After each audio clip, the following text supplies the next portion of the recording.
Ladies and gents, welcome to another episode of Thompsin and Other Disappointments, your twice weekly appraisal of all things politics and dystopia and news and awfulness. It's a show where we take a beer and indeed take a seat.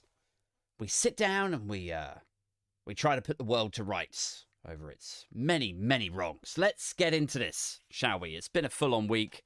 Let's try and wind down with a wine, strawberry daiquiri, or indeed, if you are a man or woman after my own heart, some sort of slightly fruity craft ale or IPA might be in order.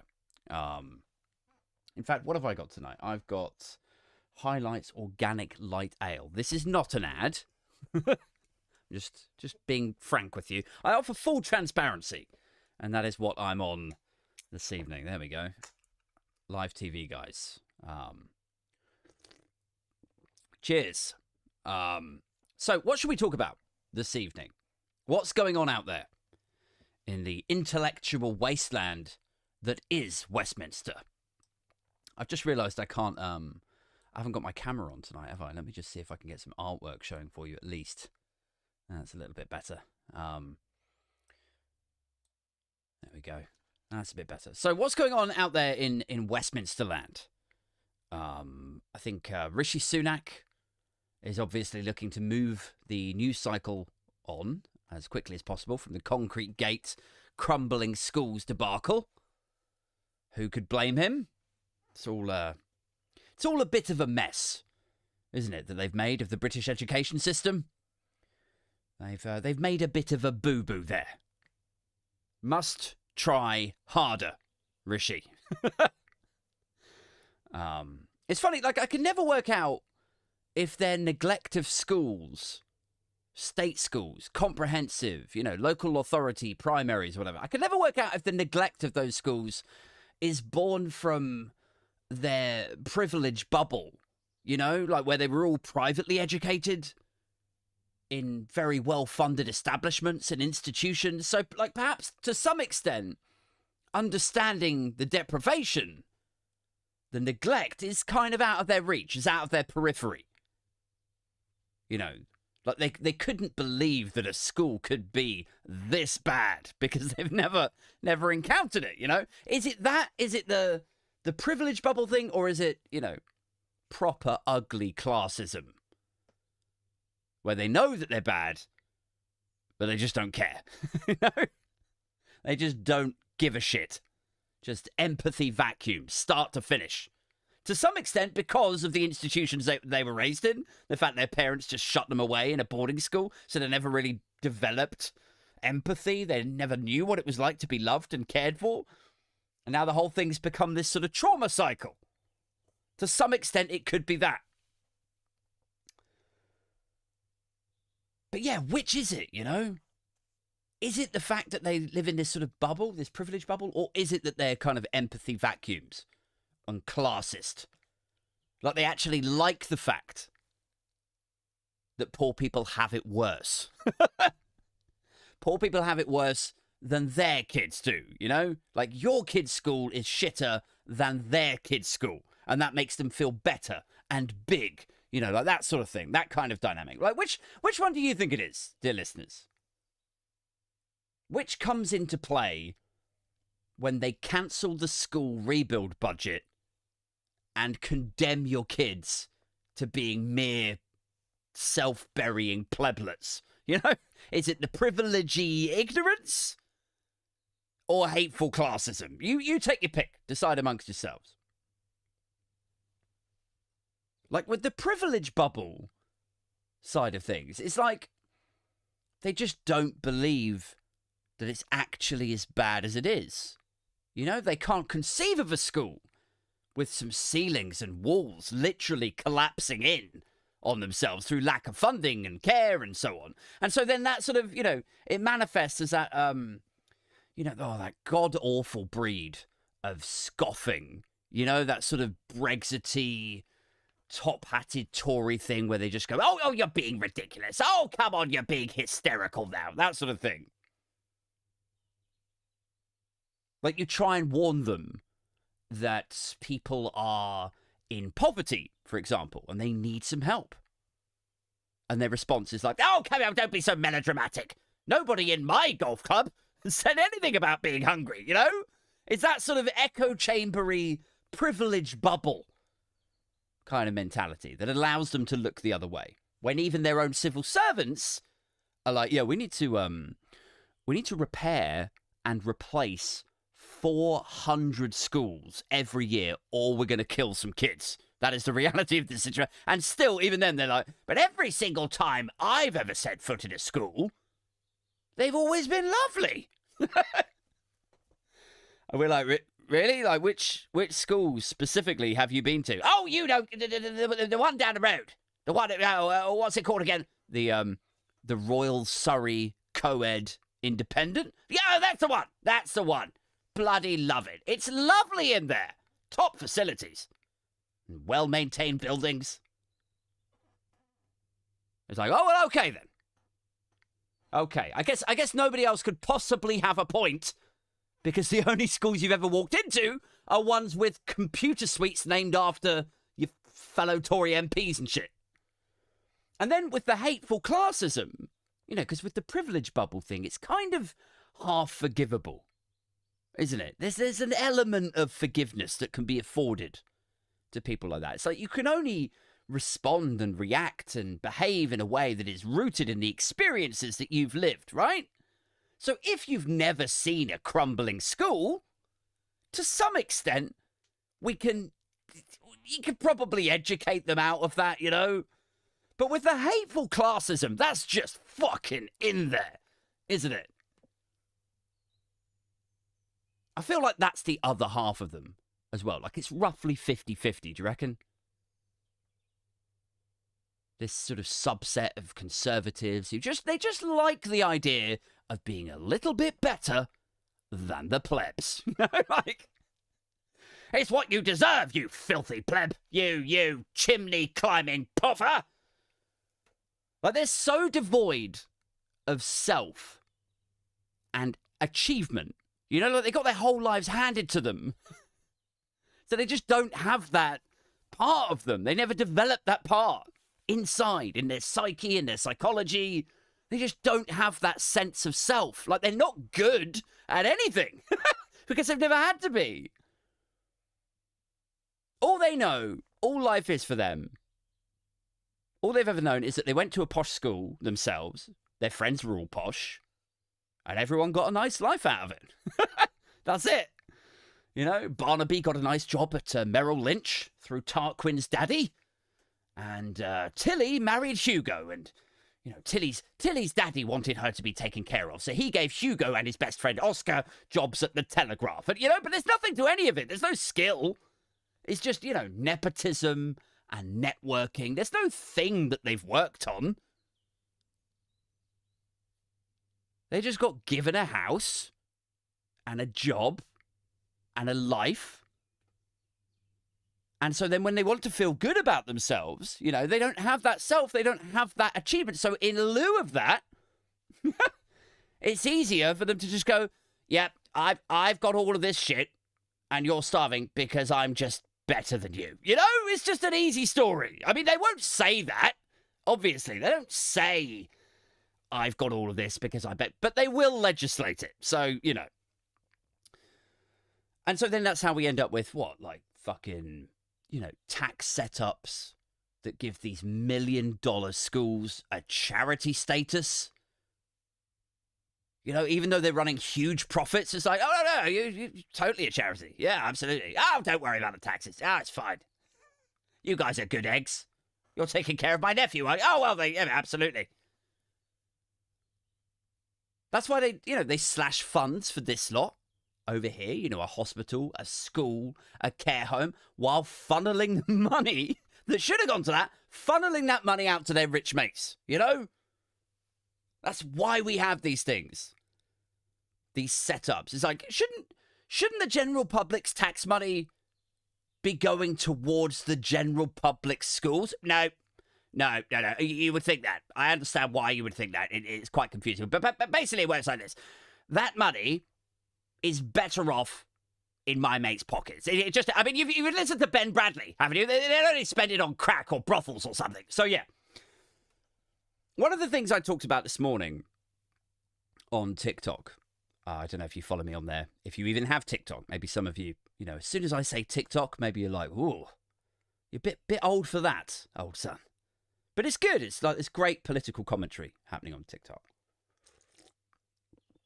And one of the things I was talking on there about this morning was the connection between the three big stories of the past couple of weeks. I feel like it's nobody's really joined the dots on these three yet, apart from me. And that's why you're here listening to this and not the news agents. But there's the three big news stories, right? The last fortnight or so. So this was the Letby murders, the sociopathic nurse, and the babies that she killed. Horrific. Awful story.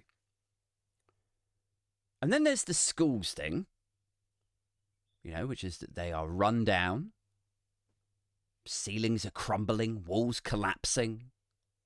Okay, so just bear those two in mind for a second. Letby murders, the nurse in the NHS. Then the schools are crumbling. And then just this week, we've got a prisoner who's escaped from jail. Clung onto the bottom of that prison van, and he just got chauffeured right out of there. And I was saying this morning, as indeed I will now say to you, podcast listeners, that in each of these stories, they're awful enough, right? But actually, when you group them together and kind of like pan out a bit, you start to see a common thread there, which is one of public services, neglect, and underfunding, right? And then you start to realize that this is actually quite choppy water for the Conservatives. I mean, I don't know they're already behind in the polls and everything, but this is potentially dangerous now. Because until now, right, they've been able to, with the help of their right-wing rags, obviously, they've been able to blame this scapegoat over here, or that group of people for this thing and that thing. It's not underfunding, it's the NHS's 10 missed chances to catch Letby. It's that sort of stuff, right? You take the actual issue, which is underfunding, and actually you just kick that straight out the door, and instead you focus on, blaming the publicly funded institution. And to some extent you can get away with that when these are ad hoc stories in isolation, but when you get this cavalcade of kind of similar kind of tales all coming through at once, one after the other, bam, bam, bam. It's like, oh, well, now, to what extent can we blame overworked, stretched thin doctors and NHS managers for missing Letby? Is it that they missed her? That they were performing badly?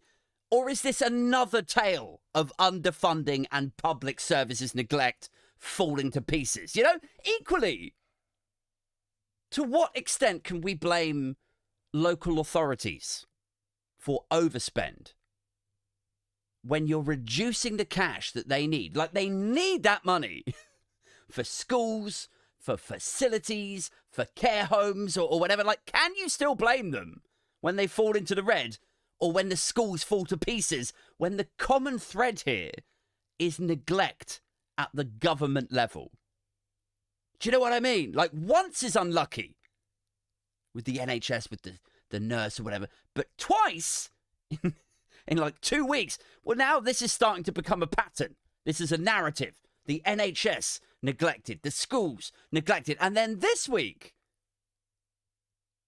can you still believe a tabloid article that blames a lazy prison warden, or, laissez-faire jail staff, or a lack of CCTV, or, when all of that too now feeds up into this same neglectful / happy government? It's like, once, unlucky. Twice, a pattern is now emerging. 3 times, in 2 weeks. Like, now we're into a common thread. Guys, now we're into this, this is a characteristic of this government kind of territory. Like, all it would take now is a snappy slogan, wouldn't it?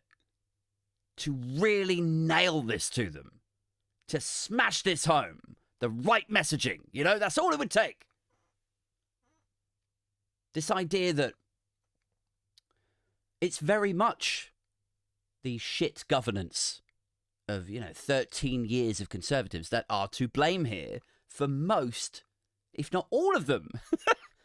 What could that slogan be that would really ram that home, do you think? How do you ram that message home in a way that would land with your mate Dave down the pub? I don't know. Maybe I should run a competition. Like, how do you tie the myriad of public service failures and the classism and the entitlement and the corruption all together into one anti-Tory slogan that's catchy and kind of a bit funny? Like, can you do that? Answers on a postcard, guys. Assuming, of course, Royal Mail doesn't become the next one to get engulfed in a page one horror story. Like, overworked sorting office staff missed nail bomb package or some shit. How did they miss it? Well, you worked them to the bone, to the point their cognitive ability was impaired. How did they miss it? Are they stupid? Like, I always love the faux incredulity of it. Whatever that word is, I can never fucking say it. The faux incredulity. There we go. I fucking nailed it now. Like, are they stupid? How did they miss it? Are they stupid? Like, yeah, that's it. That's all it is. How's that for a simple story? It's just that they're stupid. Like, I always think it's funny how people in all of these different industries that they harp on about, the NHS, the BBC, Royal Mail, you fill in the blanks. Whatever the half publicly funded think, Channel 4, all of these people in these industries just started to become stupid or incompetent or whatever around 2010, didn't they? It's just a weird, crazy year, I guess, when everything started getting stupider. In fact, was it 2010 when also young people magically started blowing all of their money on avocados too? That was strange, wasn't it? I'm sure that's when that started. What a weird year. But yeah, everyone's just stupid. That's, it's the intellectual line of the Conservatives, of the right, when it comes to this. How did they miss her? Like, slash the NHS to the point that nobody's got time to keep an eye on anything, let alone a sociopathic nurse. And then she goes on to kill, like, multiple times. They're like, how did you miss it? Are you thick or something? What is wrong with you? How did you miss it? But, like, it's like they're screaming at a deadhead nurse, who literally worked herself to death doing 127 sequential 20-hour shifts. Just shaking her. Weren't you paying attention? What's wrong with you? Answer me! I scream at the deadhead nurse. So anyway, what else is in the news? I'm just to close off that section. I think there's a missed opportunity here for Labour or for the Lib Dems or somebody to just tie all of this shit together, wrap it up with a lovely little bow and smash that shit home. This isn't NHS incompetence. This isn't local authorities being shit with money. This, if you just pan up and just go up one level, can you go up one level for us, please? This once? Anyway. The other big story at the moment, of course, is that our esteemed, highly regarded, super successful, much loved across the land Prime Minister Rishi Sunak is off to the G20. Prepare yourselves for lots of talk of Britain is open for business. All of that stuff. They love rolling that stuff out whenever there's like a G20 or G8 or whatever. The British Prime Minister will today pledge to firepower the British economy. Like, look out for that one too. Or like rocket fuel the economy. It's always stuff like that. I mean, do you think they have any concept of how ridiculous they sound? when they're jetting off to India for the G20, talking about Britain being open for business against the backdrop of a country falling to fucking pieces. Because I don't think they have any understanding of that at all. I really don't. Britain is open for business. How about the schools, mate? Are the schools open? Shut your fucking mouth about the schools. Like, we're such a fucking joke on the world stage right now. Honestly, we are. I'm sorry if you're a patriot and you're listening to this and it's angering you and you got a little vein bulging out the side of your neck. I apologize. But we are. Let's just be real, shall we? There's enough fake news out there. Let's just have this one podcast be 100% honest. We're a strutting peacock. You know, we're the United Kingdom. We fly off to India. We're going to talk up our economy and trade deals and shit like we aren't teetering on the edge of some fucked up sovereign debt crisis. You know? Britain is open for business. No, we're not. No, we're very much circling the drain over here, mate. Any ideas on how we solve the national debt? I'll get back to you on that. Anyway, as I was saying, trade deals, anyone? Like, I was talking to my mate. I went up to London on Wednesday this week. And by chance, purely by chance, I was like walking up Moorgate and I bumped into a friend of mine. And he's actually guested on the show, like super, super early days. He was one of my first, like, 4 or 5 guests, I think. And his name's Tom. What's up, Tom? If you're listening. And we were only talking about 10 minutes in the street. I bumped into him outside a Nero or some sort of coffee shop up that way. And we're both pretty political. Like, I'm a lefty, you know, or at least, you know, centre left. He's kind of centre right. But we were talking about bits and bobs and politics and his employment situation and this and that. And I sort of explained to him, because he said, I've seen your videos, Aid, you know, and you seem like an intelligent guy and you've got this and you get that. And then you just make this leap where you're not quite there. You seem to think that the problems that we're facing will all go away if we rejoin the single market. And I'm like, don't you think we would get growth if we rejoined the single market? And he's like, no. And I'm like, really? Because in my mind, up until now, I've been sort of the belief that if we rejoined, if we jumped aboard the single market, it would spike value in the pound again and we would somehow achieve growth. And he was like, look at Germany, man.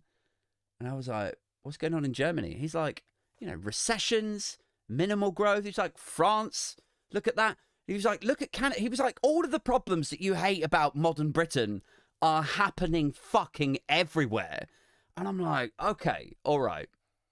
It really, like, shook me for a minute. We were talking about, like, inflation in Canada. We talk about house prices in, you know, Australia. Actually, I think that was a bit later. I was talking to somebody else about that. But it really kind of, you know, not blew my mind, but it definitely made me a little bit more worldly about the problems that we're facing. And anyway, I sort of, as I was standing there with my coffee and I was chatting to him, I kind of explained to him the same thing that I attempted to explain to Rufus Hound last week, just to see if he kind of agreed with me broadly where I was coming from. I was like, this is how I see it, Tom. And Tom is a, you know, battle-worn financier, hedge fund guy. He knows the economy. He knows finance. So I was keen to get his feelings about this. So I was like, look, Tom, this is how I see it. I was like, look, we are seriously in the red as a country. We have this colossal debt where we've borrowed money off, you know, but like the bonds market, the gilts market, and so on. We've borrowed all this money. Now we have to pay interest on those bonds, right? So we have this colossal fucking debt. And everyone moans about taxes being too high, Tom. But the reason they're so high is because most of it goes on servicing this debt. Like, we're not even paying down the debt. We're just paying the fucking interest payments. That's it, right? And he's like, yeah, that's true. I'm like, so to my mind, there's 3 things you could do. You can either raise taxes more, which you can't really do. And he's like, no, we've already got high fucking taxes. I said, you could get growth to pay for it. But you reckon we wouldn't get that from the single market? He's like, no, yeah, there's no magic wand you can wave that's going to achieve that. And I'm like, or you could borrow more. Could get more money in that way, but then that just perpetuates the problem. You know, you've borrowed more money, now you're going to be paying more interest. That means more tax hikes. So I said, or you could magic money, you know, quantitative, you know what I mean? Quantitative easing is, can never say that. I should make a list of words that I can't fucking say and then just put them up on a board here and be like, don't even try it, Aid. But I said you could magic the money, but then you risk destabilizing the currency more, and so then more people would take their investments out of Britain because they would be like, well, this doesn't seem like a stable democratic economy. You know, if they're just magicking money every other month to run their schools, these ongoing costs. I was like, so you can't do QE like indefinitely. He's like, yep, okay, all correct so far, Aid. I'm like, so meanwhile, while we're sort of, you know, juggling these balls of what we could or could not do, and basically we can't do any of those things. I'm like, so meanwhile, this problem just gets worse. And there's less money every year, right? And so services crumble. And people get poorer and more desperate. And he's like, yep, bang on. And I'm like, until, to my mind, Tom, the natural end game of this has got to be that we will default on the sovereign debt. And he's like, bingo, Aid. And I'm like, bingo? Like, isn't bingo where you win? This doesn't feel like a win, Tom. This feels like the collapse of Western liberal democracy. Like, people will fucking murder each other for a loaf of bread. And he's like, well, here's what's going to happen. Like, at that point, you'll get the government stepping in. Won't matter if it's Conservatives or Labour or whatever. The government will step in and they will say, oh, hey, this was the old way of doing money. And it was really bad and brittle. And, it wasn't backed by anything. And it was dreamt up before we had X, Y, and Z and computers and all this other stuff. Anyway, here's this new kind of currency. And it's called fucking Britcoin or some shit, you know? And I think it sort of really, I don't know, it landed in my head. It did something to me. Because he and I disagree on quite a bit, as you could imagine. I still think Brexit was a mistake. He was in favour of it. I think Trump is a dangerous fucking lunatic. He thinks, or at least at one point when I was talking to him, he seemed to think that 2020 was rigged, which was like, you really think that many, like, what kind of a conspiracy would that have to be for all of the vote count machines, all of the representatives in different states, right up to the top of DC, for everyone to be in on it? You honestly think that's what it? Yeah, I think the election was stolen, Aid. Right. Okay, so we don't agree on everything. We get off at the bus at different stops when it comes to much of modern politics. And I think he thinks this crypto Britcoin meltdown is coming. As do I. I think something big is going to happen. But I think he thinks it's some, like, nefarious great reset kind of, like, hijinks, you know, something like that. Whereas I just think it'll be, you know, like, the whole thing will implode like a house of cards. But then you'll get the Bank of England, you know, quietly beavering away in the back. They'll be like, well, look, obviously when it happens, it's going to be really bad. How do we get out of that mess? Like, in as modern and efficient way as possible, using modern tooling. Like, people are already using crypto, so maybe we should just use, do you know what I mean? Like, it would be, he sees it as a conspiracy theory. I would see it as sort of tech and pragmatism, you know? Anyway, I don't want to get all, you know, tin hat about it. But is there actually any way that we're not heading for a gigantic implosion of the global markets? And if that does happen, would you put it past the government to default on the interest shit and then market something new to the masses as though, you know, it's something urgent, it's something very necessary? We need a whole new paradigm, guys. And here it is. It's called Britcoin. Maybe I sound a bit tinfoil out there. I don't know. Like, I'm not sure, like, how it's going to manifest, but it would not surprise me at all if that's kind of where we're approaching in the next 2 to 5 years, man. What else is happening? Let's talk about something else. before I go way down a rabbit hole and radicalize myself. Elon Musk has admitted holding back on offering Starlink to Ukrainian forces last year. Don't know if you've seen this. This just broke earlier on today. He held back on offering Starlink, which is his sort of, universal internet. Like you can get it anywhere in the world, is the idea of it. But in doing so, in withholding Starlink from Ukrainian forces, that meant that their submarine drones lost contact. And once that threat was removed, some Russian warships were able to proceed and fire missiles at Ukrainian cities. So that is another quote unquote interesting moment for Musk.